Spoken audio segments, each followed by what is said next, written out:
good morning, and good morning again. Happy Saturday to you. Let me just say welcome to those of you who are joining us by way of Facebook Live. We are just too delighted to welcome you once again to another one of our broadcasts on the Real Talk Life Issues Coaching Series. Yes, we want to also welcome those of you joining by way of YouTube. We certainly are thankful for your commitment throughout this calendar year. You have stuck right in there with us, and a huge thank you on this Saturday for your participation and support. Those of you that may be joining by way of phone as well, we certainly want to welcome you as well. I want to get right in because we have an intense 60 minutes for you today. And I'm saying to you, get ready, get your pens, get your paper. We want to give you some tools today to help you on this journey. Listen, for you, those of you that may be joining for the first time, or you might even have somebody who you say that they absolutely need to benefit from the broadcast today, I want to tell you how they can join us as well. You can have them join us on our Facebook Live. All they have to do is go to Facebook and type in Dr. K.O. Williams Ministry, or they can type the same thing into YouTube if they don't have Facebook, Dr. K.O. Williams Space Ministry, and you see the phone number. And then in the left-hand corner, we're coming rapidly to a close in this series around church hurt. Maybe there's something else in your immediate peripheral that you would like for us to bring some professional development and training around, some coaching around. So your voice matters. There it is in the bottom left. You can send us a question or comment or topic, bit.ly/Real Talk Your Voice. That will get you directly connected to us, and we'd be too delighted to take that and run with it.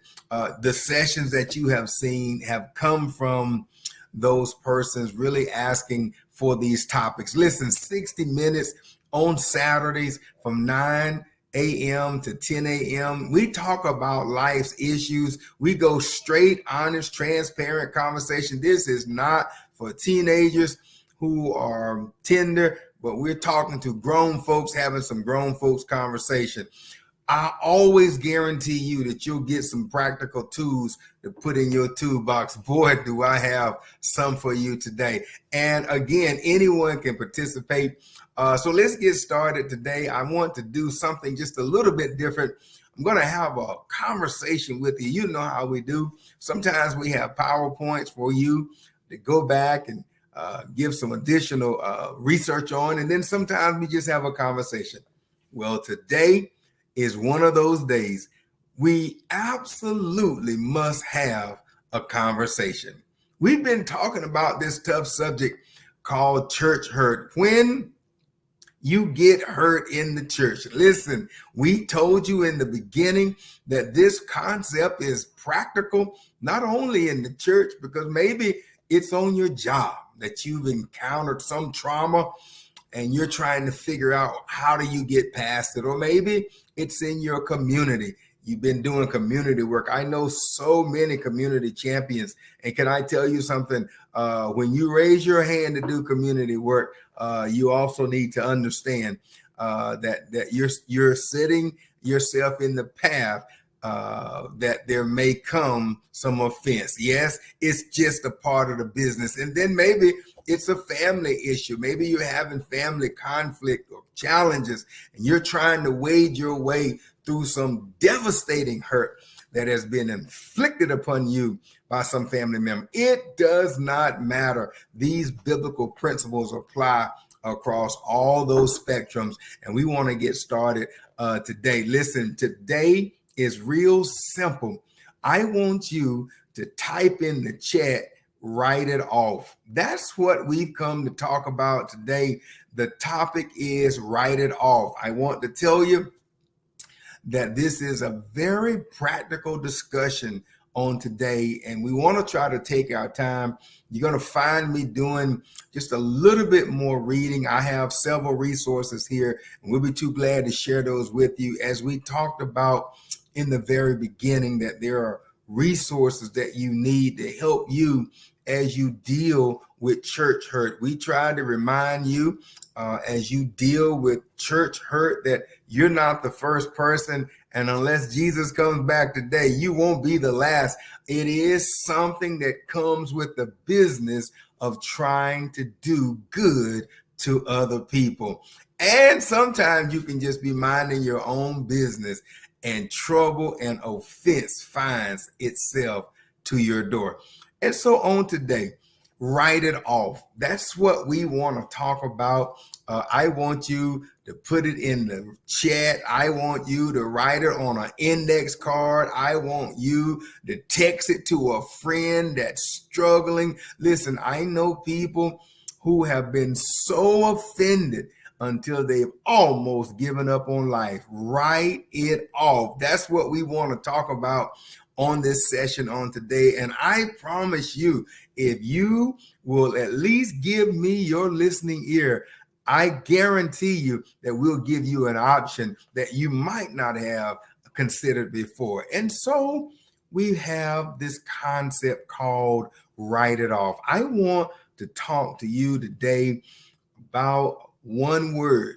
Today, the word is forgiveness. Forgiveness.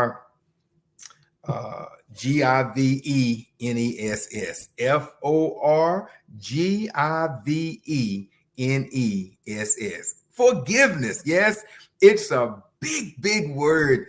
But I tell you right now, it's one that is practical.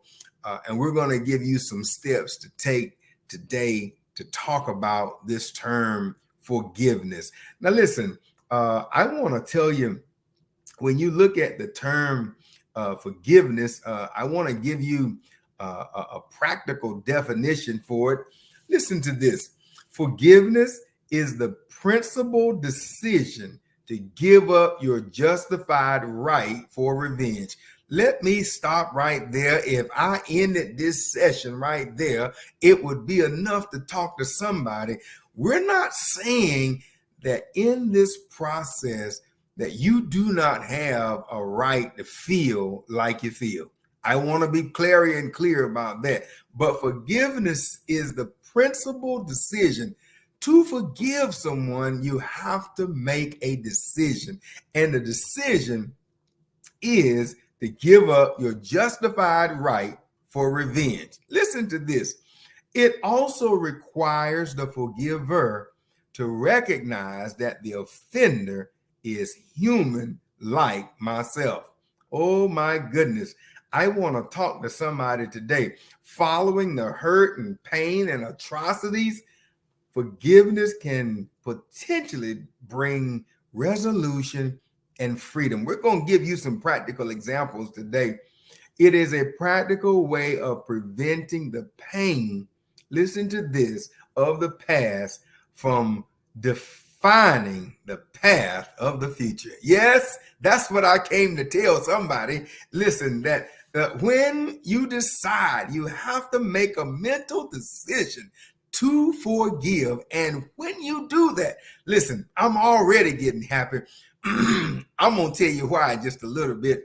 But I want you to hear me when I say, when you forgive, it is a practical way of preventing the pain of the past from defining the path of your future. Listen, there are so many people in this world, and maybe you know someone today. I'm going to ask you to put your comments in the chat. I've got a long ways to go today, so I might not be able to engage the chat, but I'll tell you what we will do. We'll circle back around and acknowledge all of our viewers. But on today, I've got a final destination that I've got to get to, because somebody is at the brink of a breakthrough, because today is the day that you're going to make the decision to forgive someone.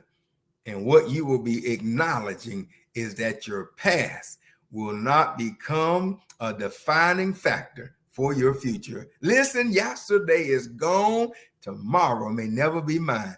And all I have is right now. And I choose to forgive. Let's get started. Once again, I'm here today to talk about write it off. Absolutely. When you talk about forgiveness, there are two categories that I want to lift up for your consideration today. Number one, it's a unilateral forgiveness. That's right. It's just a big word of saying that this type of forgiveness requires nothing in return. Oh my goodness. It is an act of generosity on the part of the victim or victims. There can be many different motives. For example, it may stem from compassion for the offender, the wish to free oneself from pain, that you made a decision that I've been in pain around this long enough, and I choose to make a unilateral decision for forgiveness. And it can also simply means a moving forward, that you made a decision today that I'm moving forward.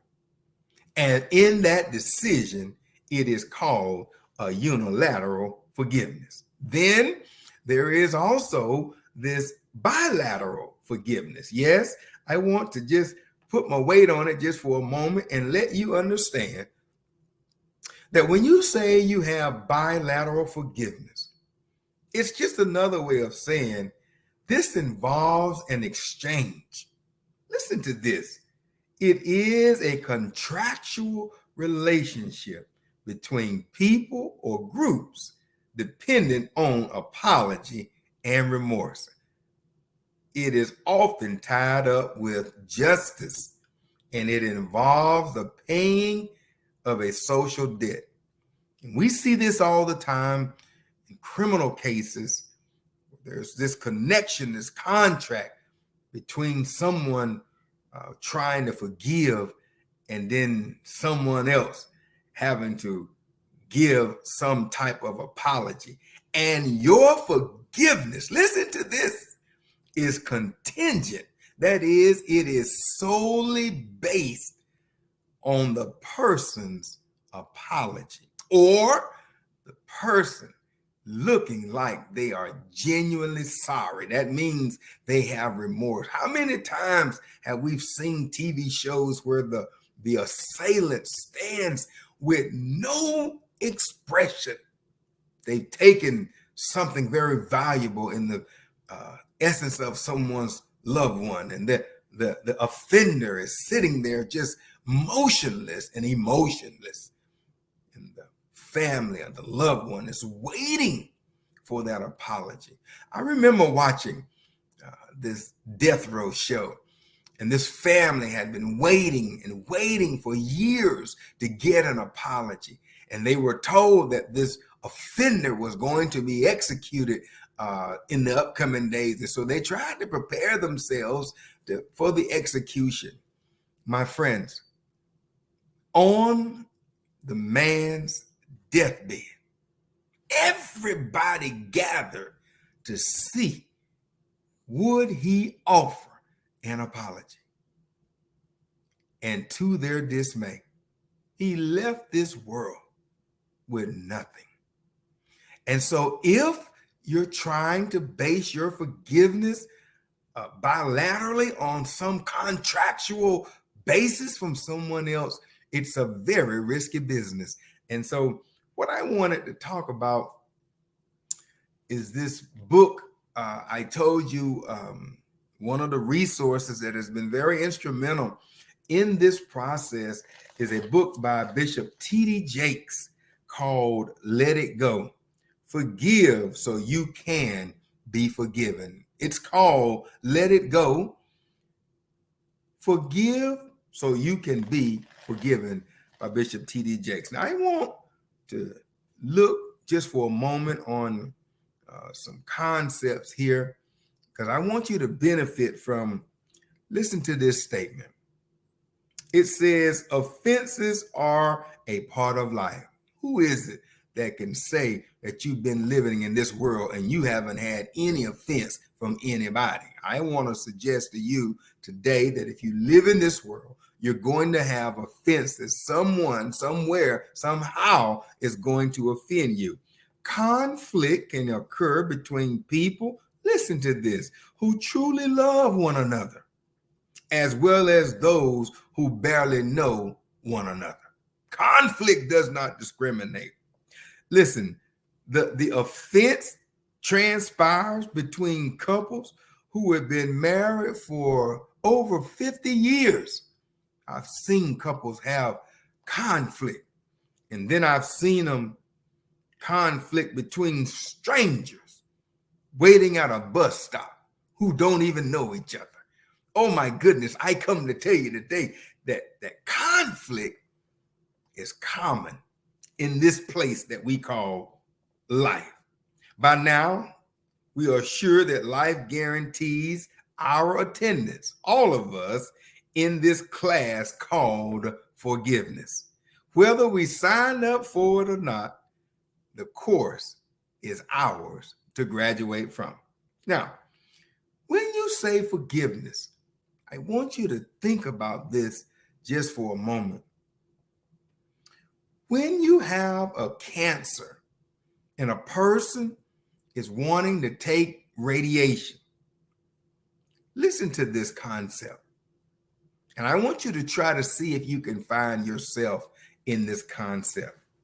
While medication, chemotherapy, and radiation can often obliterate the cancer from a person's body, sometimes it is necessary, my friends, to do invasive surgery. That means surgery on the inside and remove the malignant growth before proceeding with long-term treatment.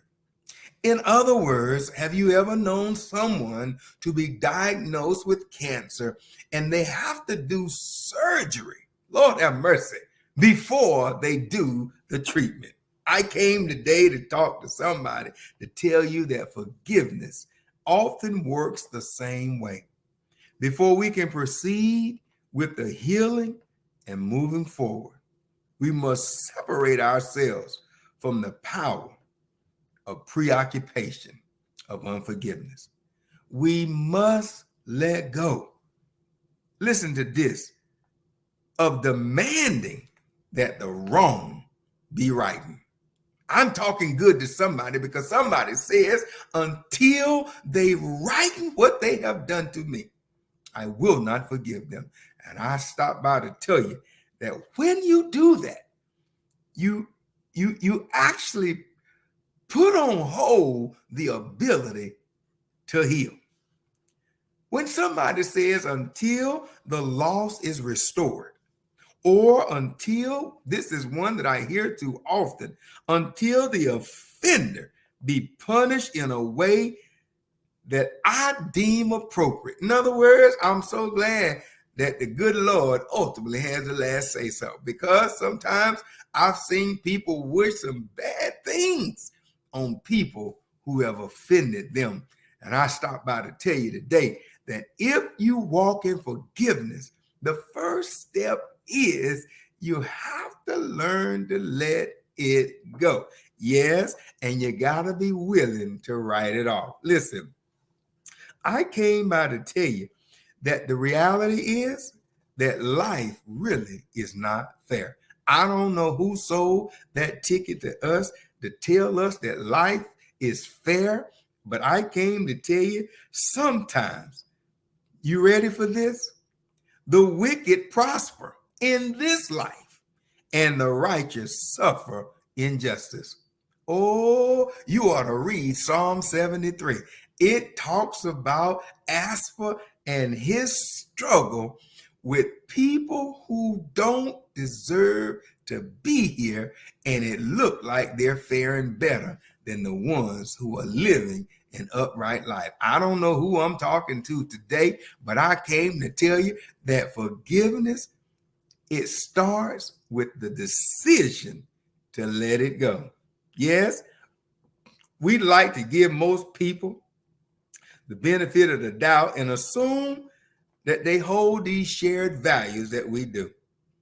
But I came by to tell somebody today that unfortunately, as sad as it is to say, this assumption and really and truly a false expectation. What do you mean, Williams, that sometimes our expectations of people are unrealistic?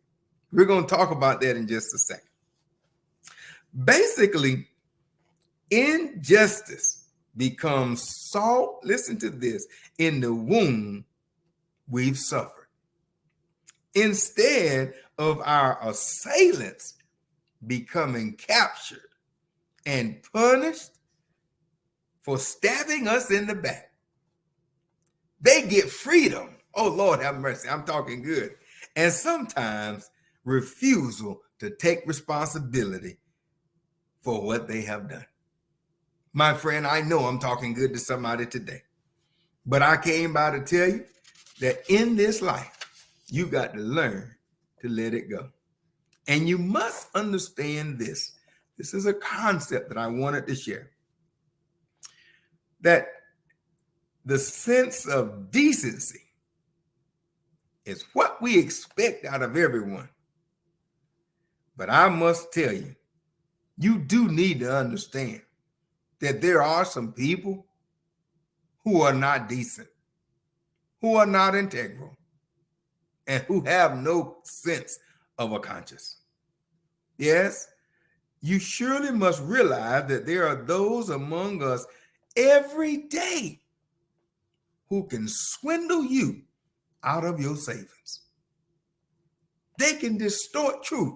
There are masterminds. I just taught a seminar just recently about the perception of a silver tongue. That there are those who people capitalize on these slick tongues. They can distort the truth so bad. Or they can write a check on a closed account. Am I talking good to anybody today? Or somebody that has made a promise to make a payment to you and they don't feel their obligation. And quite frankly, are you ready for this? They didn't have any intention of paying the debt back. And you, with your kind self, find yourself a victim of a person with a moral compass that needs to be recalibrated. Oh my goodness, I'm talking good on a Saturday today because somebody needs to understand that you are not alone and that you're not in this by yourself. You are not the first person that someone has taken advantage of your kindness. Most of us feel shocked and betrayed by those persons with these bad characteristics. And the truth of the matter is, it's really disheartening when you take a step back and you look at how disgusting it is to find that you have trusted someone on face value that they should be trusted, and they turn around and betray your trust. It seems to bear this sense of unfairness. But again, forgiveness is a choice.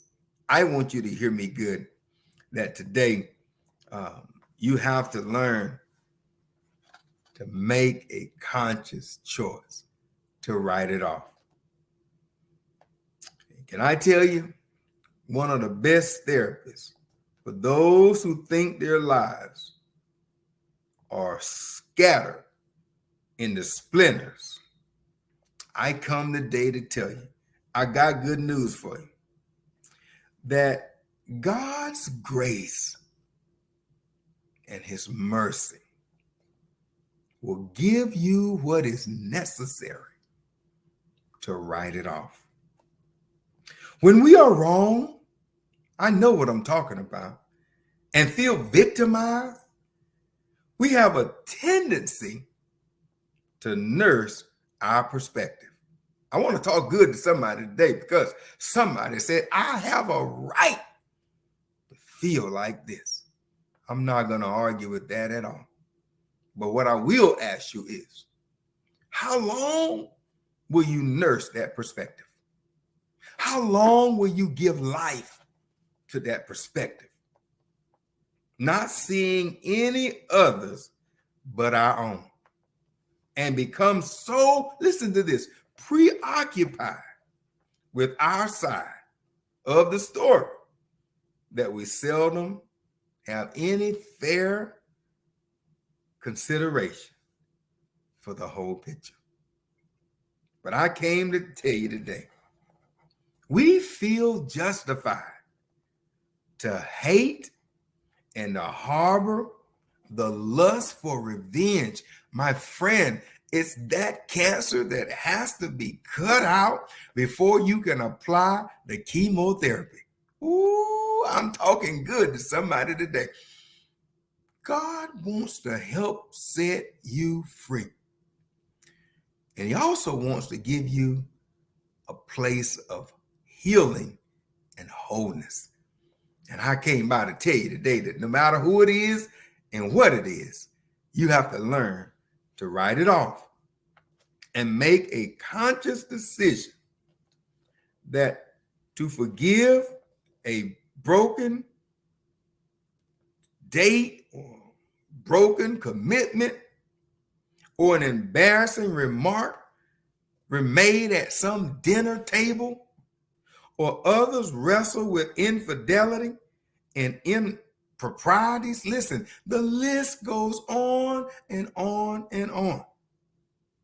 And still others struggle to forgive murder and rape. There's a long list, my friend. This broadcast doesn't make way to give platform for all those. All forgiveness, is what I want to say, isn't created equal, but all provokes some similar questions.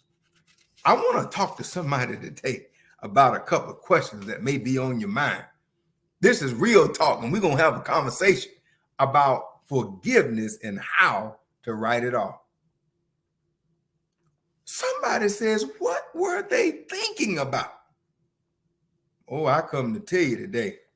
Somebody else may ask, why didn't she just tell me the truth? That's all she had to do. Or somebody else may ask, how could he have overspent my credit card like that? Somebody else might say, I could understand it if there was this way or that way. In reality, most people who hurt us weren't really thinking about our needs at all. Because what we find is that usually the offender is broken themselves, and we become collateral damage to their own insecurities. That's why you have to learn to write it off. Now, I want to tell you, when I think about this notion of writing it off, doing real good on my time, I encourage you to take back the power in your life.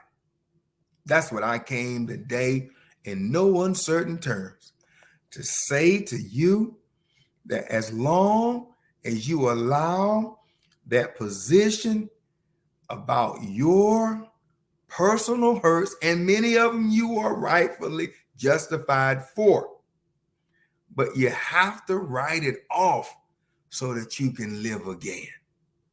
And you don't become a prisoner of your own past.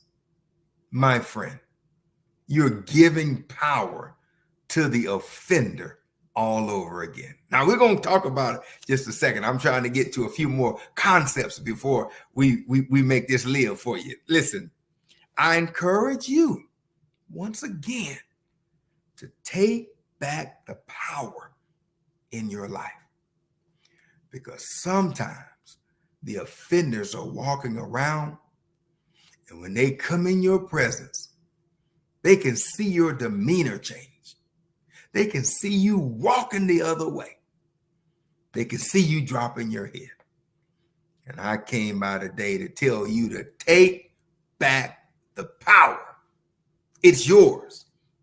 And you should take back the power in your life.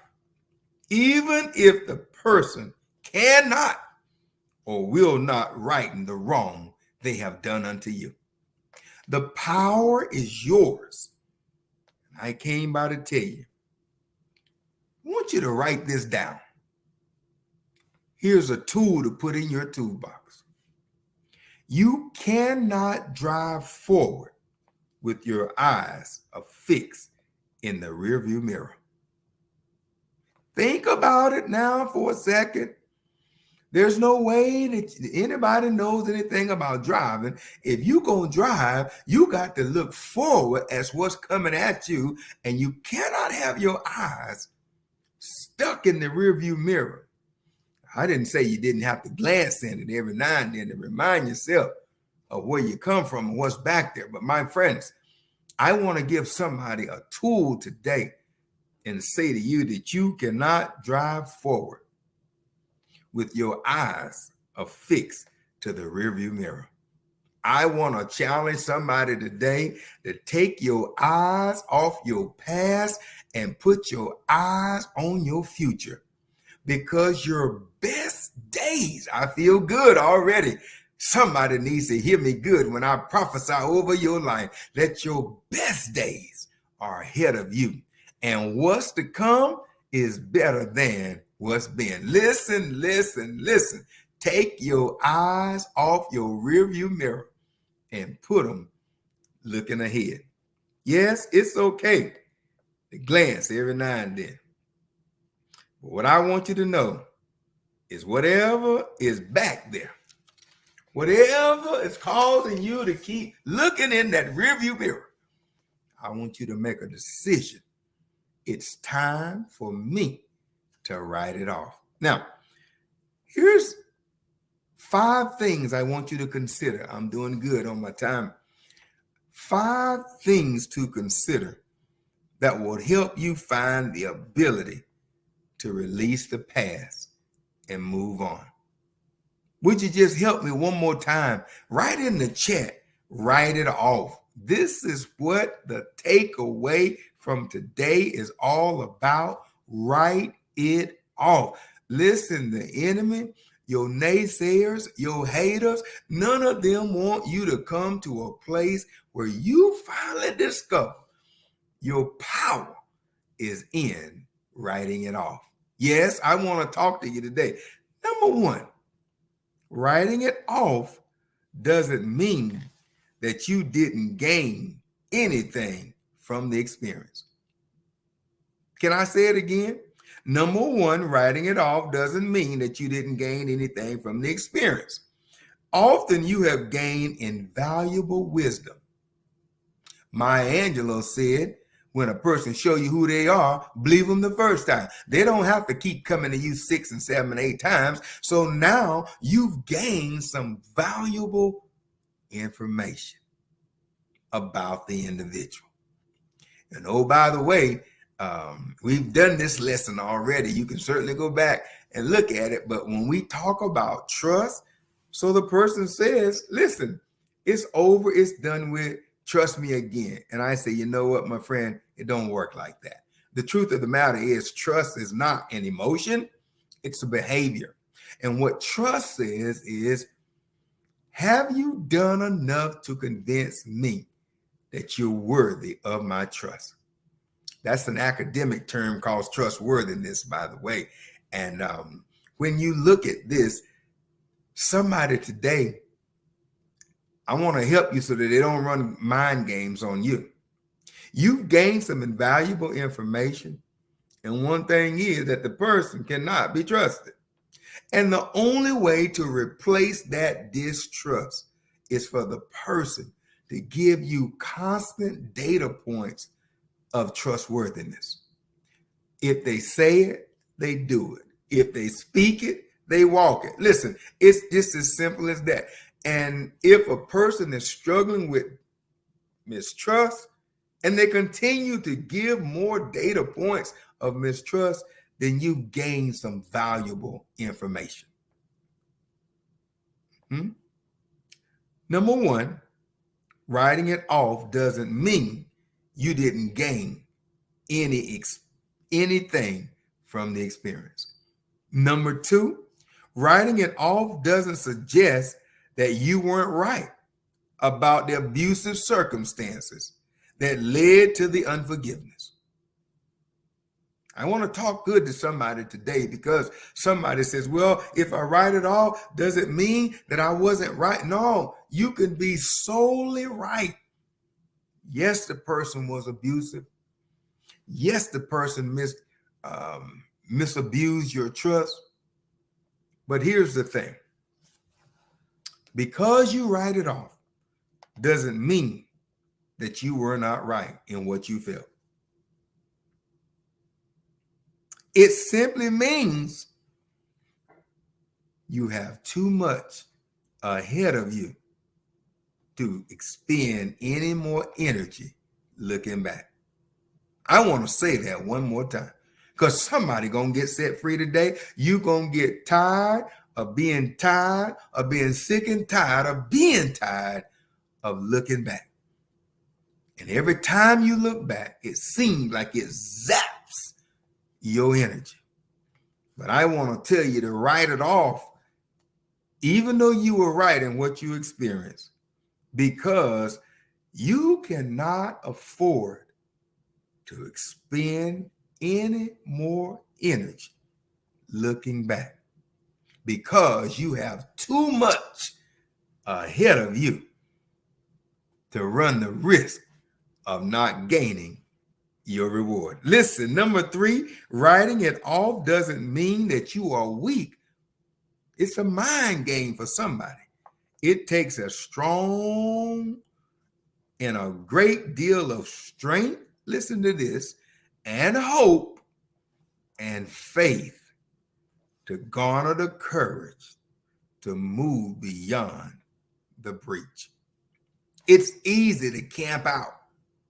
It's easy to take up residence. Lord have mercy, that'll preach right there. It's easy to say this gonna be my new resident. I feel like this, I'm justified by this, but it takes a whole lot of strength. It takes a whole lot of hope, and it takes an abundance of faith to gather the courage to declare, it happened, I got hurt by it, but I'm moving forward. My friend, I want to empower you to write it off. This session is designed specifically for you if you're ready to write it off. And then number four, writing it off doesn't mean that you won't be compensated by some other opportunity ahead of you. I hope you're taking notes on these 5 challenges around writing it off. Listen to this. I got to read it to you again. Number 4 says writing it off doesn't mean that you won't be compensated by some other opportunity ahead of you. You say, Williams, what does that mean? Well, many times I really believe that the God we serve finds ways to compensate us with divine favor to balance our lives out beyond what has been done to us by others. Come here, Joseph, in the Bible, Genesis 50, verse 19 and 20. Here's a biblical character, one of many, I tell you, that he ultimately declares that his brothers had done him so dirty. Oh, you want to talk about some hurt and offense? They told the father that he had been killed. They stripped him and throwed him in a pit, sold him to some men. This man, all the time, was being placed in a place so God could compensate him for what he had been through. I don't know who I'm talking to this Saturday morning, but you need to understand that it happened. They hurt you. It was painful. And they were gambling that you would not get up from there. But I want to talk to you today to tell you that God is ready to compensate you. But you got to make a mind and a decision to write it off. And when you write it off, I'm trying not to get happy on my broadcast this Saturday, but when you write it off, you will look and the favor of God will overtake you. Don't you worry. You talking to a living example. I've been there. Listen, I want to stay on track. Write it off. 5 concepts you need to understand when you're trying to write it off. Number 4, I want to read it to you again. When you write it off, it doesn't mean that you won't be compensated by some other opportunity ahead of you by the God you serve. And then finally, Lord have mercy, number 5.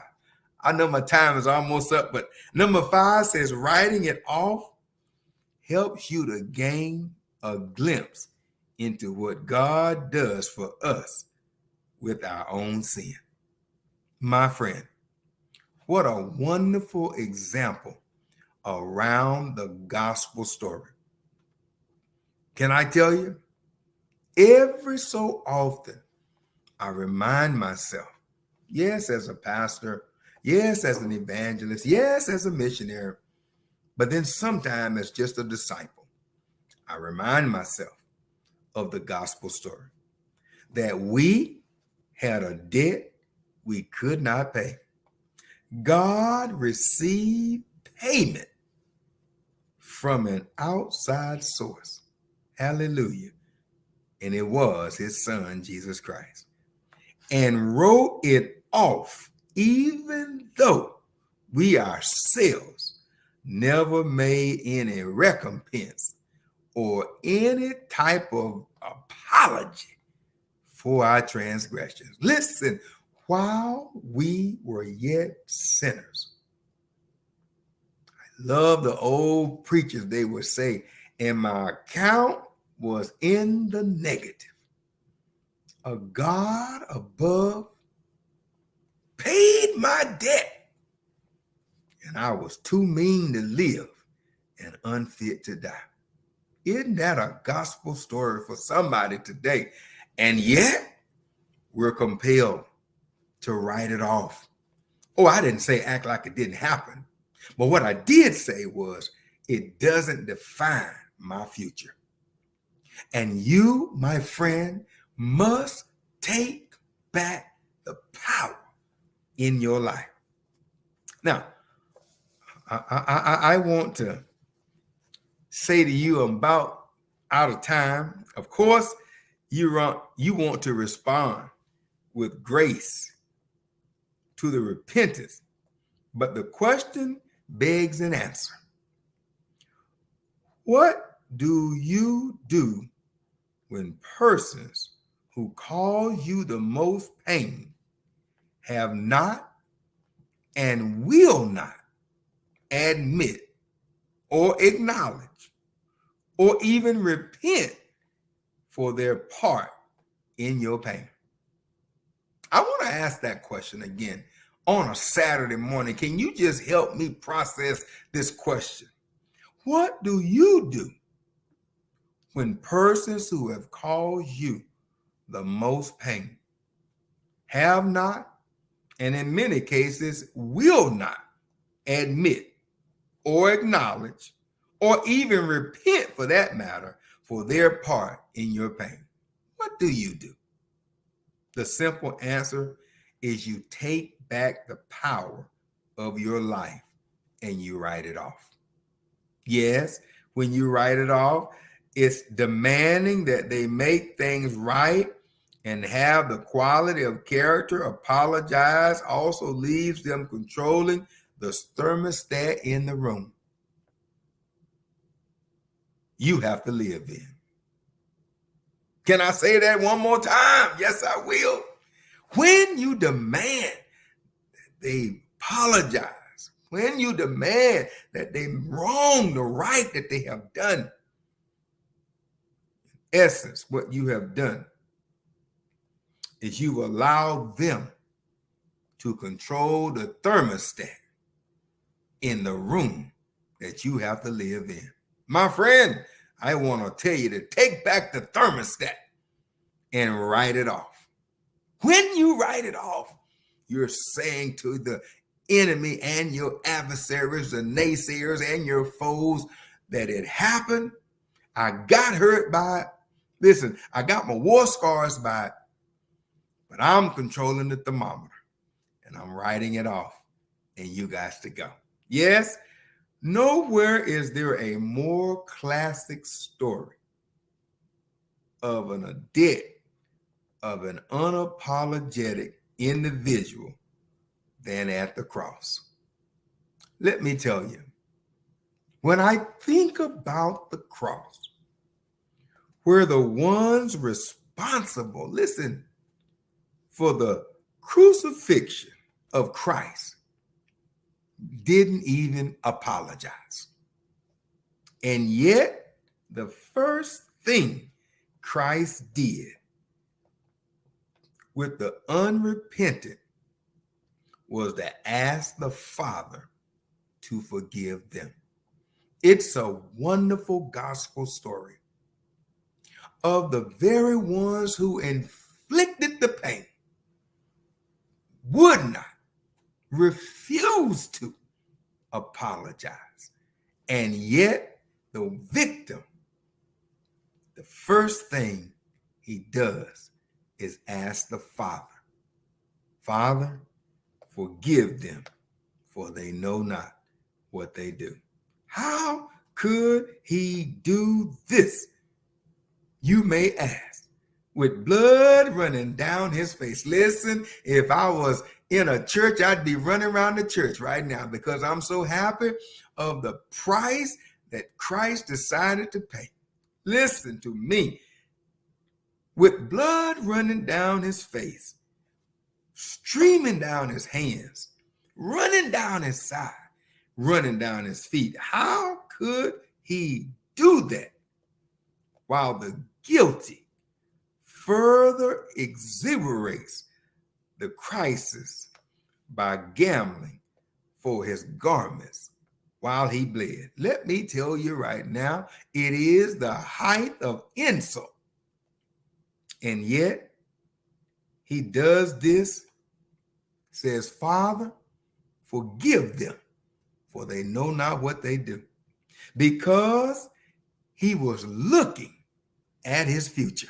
Woo, I'm trying my best not to get happy on a Saturday morning.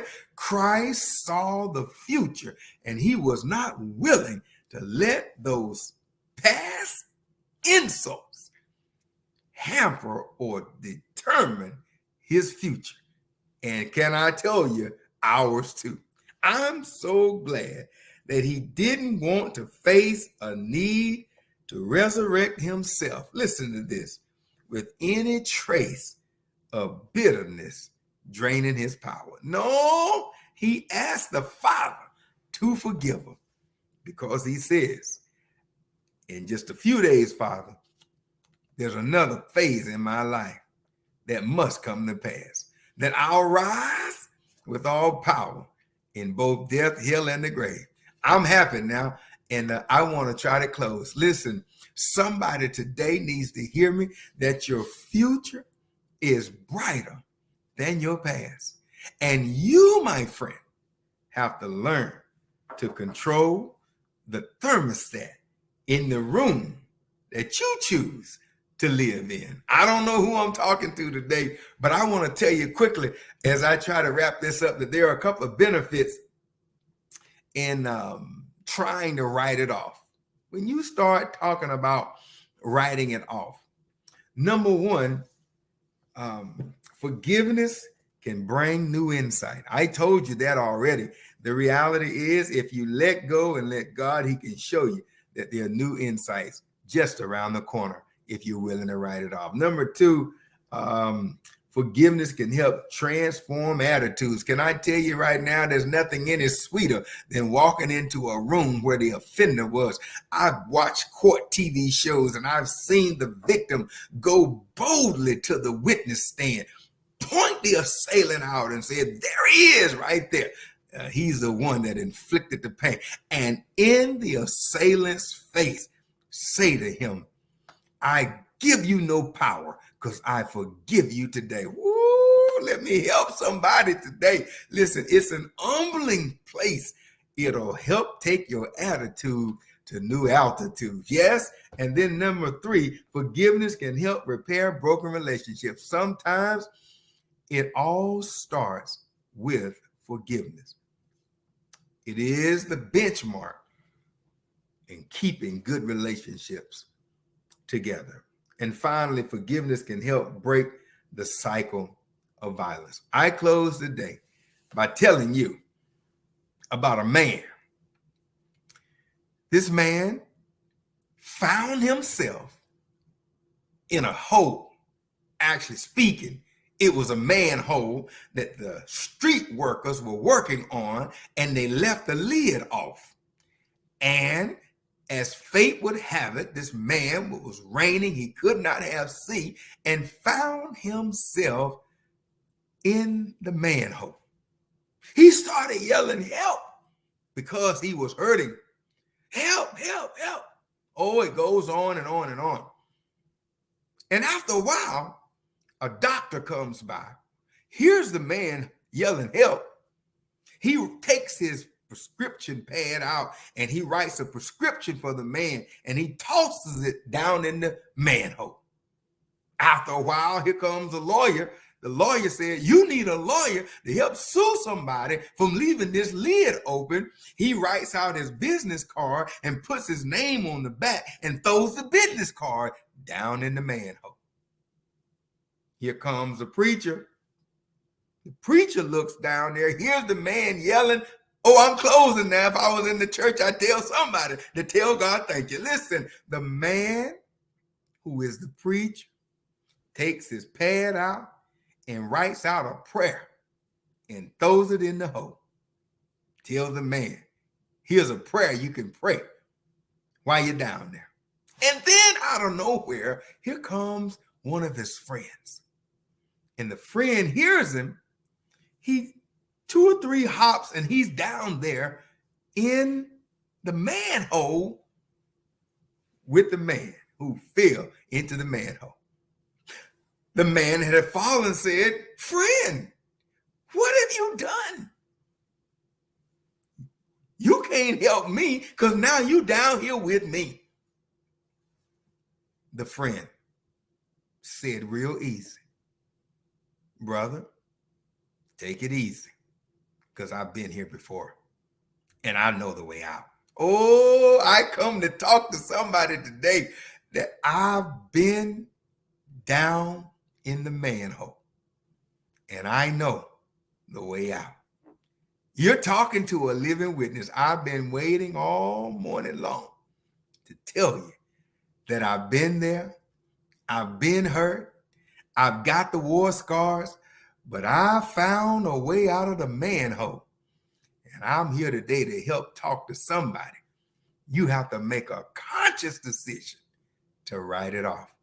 I don't know who I'm talking to today, but your mind and your naysayers have convinced you that there is no way out, that this is what you have to contend with the rest of your days.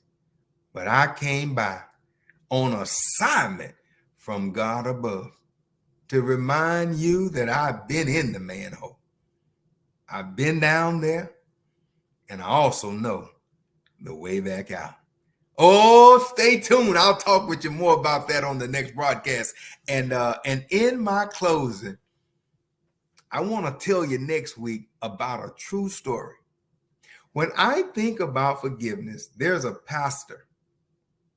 He shared this publicly, and I want to bless somebody's soul on a wonderful way out. He gives the example on how to get out of the manhole. That's all I have for you today. I pray God's blessings on you. Listen, I absolutely have enjoyed it. Listen, I hope and pray that you've gotten something out of today's broadcast. Do me a kind favor. Listen, if you know someone who's struggling, if you know someone who is almost giving up on life because the pain was so deep, I want you to do me a kind favor. Share this broadcast with somebody today. Get on the phone, get on your laptops, get wherever way you can.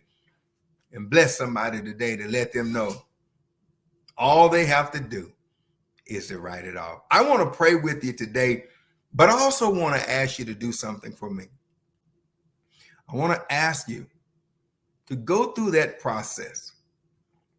And I want to ask you, think about it. But remember, like the car, make your mind up that you're not going to continue to asphyxiate, that is, to permanently have your eyes on the rearview mirror. My friend, can I offer God's affirmations to you today? That what is to come in your life is better than those things that you have encountered. And I want to also tell you that God compensates us in ways that our human minds cannot conceive. My time is up today, but I want to tell you that the end of my testimony is this, that I was there. I got the war scars. The pain was there. But can I tell you something? Those were all indicators pushing me to where I am today. And I can honestly say that my past prepared me for my future. I'm able to tell you that I can help you get out of the manhole because I've been there.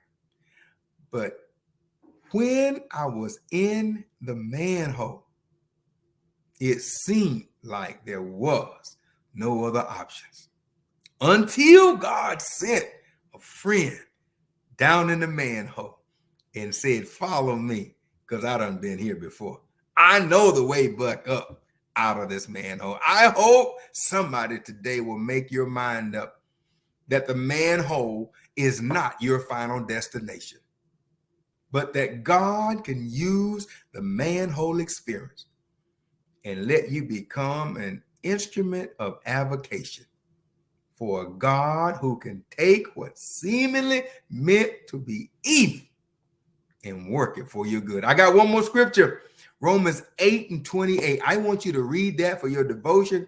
Romans 8:28. Listen, I've got it memorized because it was part of that contingency on my way up out of my manhole. And we know that all things work together for the good of them who love God and who are the called according to his purpose. Let me tell you right now, it might not feel good to you, but it's certainly good for you.